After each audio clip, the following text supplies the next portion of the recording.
अंदर से उसका पति राहुल की आवाज़ आई, प्रिया बाहर निकल जा, मैं अब तुझे इस घर में नहीं रख सकता। राहुल के साथ उसकी माँ भी खड़ी थी। उन्होंने कहा, हमने सुना है कि ये बच्चा हमारे खानदान का नहीं है, हमारी इज्जत का सवाल है। प्रिया रोते हुए बोली, मैंने कुछ नहीं किया राहुल, यह आपका बच्चा है, मुझे यकीन दिलाने दो। लेकिन किसी ने उसकी बात नहीं सुनी। दरवाज़ा ज़ोर से बंद कर दिया गया। प्रिया के पास सिर्फ एक छोटा बैग था। जेब में मात्र 300 रुपये थे। उसका फ़ोन भी बंद हो चुका था। उसने अपने पेट पर हाथ रखा और फूट फूट कर रोते हुए कहा, बेटा डर मत, मम्मी तुम्हारे साथ है, हम दोनों मिलकर इस मुश्किल को पार करेंगे। प्रिया बारिश में चल पड़ी। पूरी रात वह सड़कों पर भटकती रही। सुबह होते ही वह बस स्टैंड पहुंची और अपनी छोटी बहन को फ़ोन किया। बहन ने तुरंत उसे अपने घर बुला लिया। प्रिया के ससुराल वालों ने उसे घर से निकाल दिया था, लेकिन प्रिया ने हार नहीं मानी। वह जानती थी कि राहुल बुरा नहीं है, बल्कि उसकी माँ और कुछ रिश्तेदारों की बातों में वह आ गया है। प्रिया ने फैसला किया कि वह सिर्फ खुद और बच्चे के लिए नहीं, पूरे परिवार को बचाने के लिए लड़ेगी। उसकी बहन के घर रहते हुए प्रिया ने राहुल की कंपनी के पुराने कागजात देखे।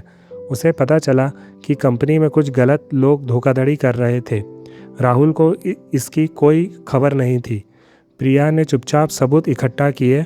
एनजीओ की मदद से उसने एक अच्छे वकील से मुलाकात की। 8वें महीने में भी वह दिन रात मेहनत करती रही। उसका शरीर भारी था, लेकिन उसकी हिम्मत बहुत बड़ी थी। 3 महीने बाद प्रिया ने सबूत जमा करके पुलिस और कंपनी के अधिकारियों को सूचना दी।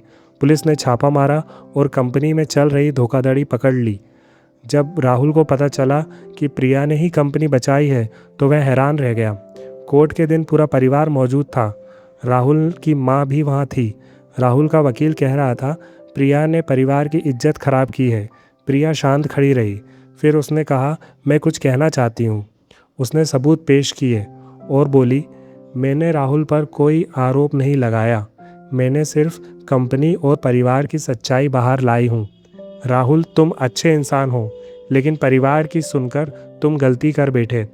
मैं तुमसे बदला लेना नहीं चाहती, मैं चाहती हूँ कि हमारा परिवार टूटे नहीं। सब लोग हैरान रह गए। राहुल की आंखें नम हो गई। उसकी माँ सिर झुका ली। जज ने फैसला सुनाया कि राहुल बेकसूर है। घर प्रिया और राहुल के नाम रहा। 3 हफ्ते बाद राहुल बंगले के गेट पर खड़ा था। उसका चेहरा शर्म से लाल हो रहा था। प्रिया घर के अंदर बच्चे को गोद में लिए बैठी थी। बेटा हुआ था। नाम रखा था आरव। राहुल अंदर आया और प्रिया के पैर छू लिए। उसकी आवाज़ काँप रही थी।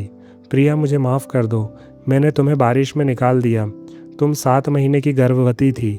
मैंने तुम पर भरोसा नहीं किया।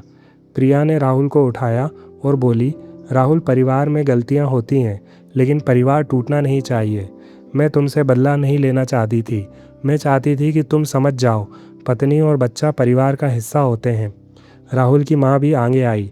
उन्होंने प्रिया के पैर पकड़ लिए और कहा, बेटी, मैंने बहुत बड़ी गलती की। अफवाहों पर यकीन कर लिया। तुमने ना सिर्फ खुद को बचाया, बल्कि पूरे परिवार को बचा लिया।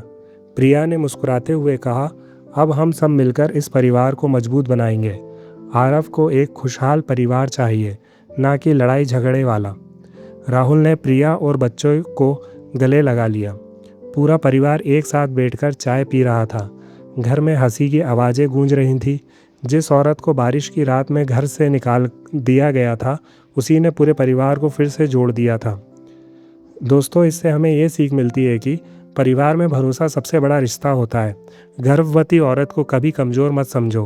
वह ना सिर्फ खुद को बल्कि पूरे परिवार को संभाल सकती है।